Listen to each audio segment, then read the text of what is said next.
প্রতি মিনিটে 10 থেকে 15টা পেঁয়াজ কেটে বিশ্বকে তাক লাগিয়ে দিলেন চন্দ্রবাস গ্রামের সেই মদিনুর।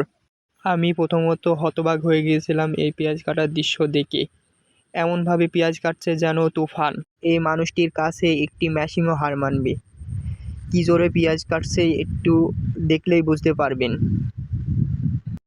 যে বয়সে কিনা স্কুলের ভিতরে আবদ্ধ হয়ে পড়াশোনার ভিতর দিয়ে সময় পার করতে হতো, সেই বয়সে আজ পেঁয়াজ কেটে বিশ্বকে তাক লাগিয়ে দিলেন চুয়াডাঙ্গা জেলা দামোদর উপজেলার চন্দ্রবাস গ্রামের সেই মদিনুর। তিনি একজন পেঁয়াজু ব্যবসায়ী।